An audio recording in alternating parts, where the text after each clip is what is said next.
വേമ്പനാട്ട് കായലിൽ പാതിരാമണൽ ദ്വീപിന് സമീപം മണൽ ഖനനം ആരംഭിക്കാനുള്ള നീക്കത്തിൽ പ്രതിഷേധം. വിവിധ സംഘടനകളുടെ നേതൃത്വത്തിൽ പ്രതിഷേധ സമരം നടത്തി. വേമ്പനാട്ട് കായലിൽ പാതിരാമണൽ ദ്വീപിന് സമീപം മണൽ ഖനനം ആരംഭിക്കാനുള്ള നീക്കത്തിൽ നാട്ടുകാർ പ്രതിഷേധവുമായി രംഗത്ത്. നിരവധി വള്ളങ്ങളിലെത്തിയ മത്സ്യത്തൊഴിലാളികളും കക്കാത്തൊഴിലാളികളും ഡ്രഡ്ജർ നങ്കൂരമിട്ട ഭാഗത്താണ് പ്രതിഷേധവുമായി എത്തിയത്.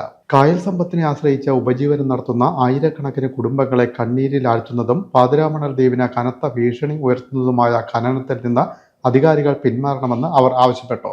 ക്ലം മാർക്കറ്റിംഗ് സൊസൈറ്റി പ്രസിഡന്റും പഞ്ചായത്ത് അംഗവുമായ ST റെജി പ്രതിഷേധ സമരം ഉദ്ഘാടനം ചെയ്തു.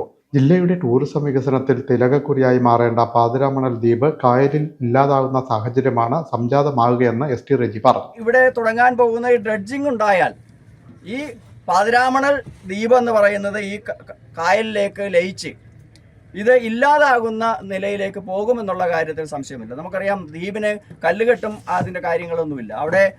ഇവിടെ കുഴിച്ചാൽ അവിടുന്ന് മണ്ണിടിയും എന്നുള്ള കാര്യത്തിൽ തർക്കമില്ല. ഇപ്പോൾ നേരത്തെ ഇവിടെ സംഘം പ്രസിഡന്റുമാർ സൂചിപ്പിച്ചതുപോലെ തന്നെ ഇത് നിയമപരമായി ഡ്രഡ്ജിങ്ങിനുള്ള ചില മെത്തേഡുകളുണ്ട്. അതിന് നിയമം അനുശാസിക്കുന്ന ആഴത്തിലും വ്യാപ്തിയിലുമൊക്കെയാണ് ഇത് ചെയ്യാൻ പറഞ്ഞിരിക്കുന്നത്, ഇവിടെ സൂചിപ്പിച്ചു. പക്ഷേ ഇതിൻ്റെ മറവിൽ, ആ നിയമത്തിൻ്റെ മറവിൽ നടക്കുന്നത് അതല്ല. ഇപ്പോൾ മണ്ണ് നല്ലത് കാണുന്ന സ്ഥലത്ത് അവർ നേരത്തെ സുരേന്ദ്രൻ സൂചിപ്പിച്ചതുപോലെ തന്നെ വലിയ ഗർത്തങ്ങൾ ഉണ്ടാക്കിയാണ് കടന്നു പോകുന്നത്. കായലിൻ്റെ അടിത്തട്ടിൽ നടക്കുന്നത് നമ്മളാരും അറിയുന്നില്ല.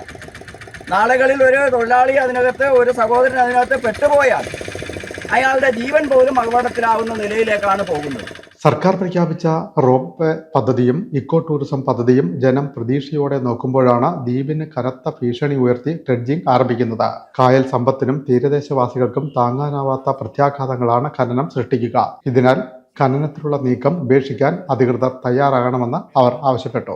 പഞ്ചായത്ത് അംഗങ്ങളായ T കുഞ്ഞുമോൻ, ബാബു, കക്ക സഹകരണ സംഘം action council convener CN Radhakrishnan, Muhamma വെള്ളക്കക്ക സംഘം പ്രസിഡന്റ് PK സുരേന്ദ്രൻ എന്നിവർ സംസാരിച്ചു. ഖനനത്തിനെതിരെ ജില്ലാ കളക്ടർക്ക് പരാതി നൽകിയതായി പഞ്ചായത്ത് അംഗം അരുൺ മോഹൻ പറഞ്ഞു. കഴിഞ്ഞ ദിവസം JCB ഉപയോഗിച്ച് കായൽ തീരത്ത് മണൽ ശേഖരിക്കാൻ നിലം ഒരുക്കിയത് മുതൽ കായ്പുറം മേഖലയിൽ പ്രതിഷേധം അലയടിക്കുകയാണ്. 2 ദിവസത്തിനുള്ളിൽ ഖനനം തുടങ്ങുമെന്ന അറിയിപ്പോടെ ഡ്രഡ്ജറും നങ്കൂരമിട്ടത് രോഷം ഇരട്ടിപ്പിച്ചു. കുളക്കോഴിച്ചിറയിൽ നടന്ന ഖനനത്തെ തുടർന്ന് കായലിന്റെ തീരപ്രദേശമാകെ ചെളി തിട്ട പോലെ അടിഞ്ഞിരിക്കുകയാണ്.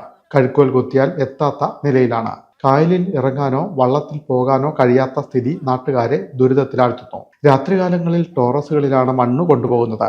100-ലേറെ ടോറസുകളാണ് ഇതിനായി രംഗത്തുള്ളത്. വീടുകൾക്കും മതിലുകൾക്കും റോഡുകൾക്കും കനത്ത നാശം വിതച്ചാണ് ടോറസുകൾ മണ്ണുമായി പോകുന്നത്. റോഡിലാകെ ചെളി വീഴ്ത്തി ടോറസുകൾ പോകുന്നത് ഒട്ടേറെ അപകടങ്ങൾക്കും വഴിയൊരുക്കുന്നു.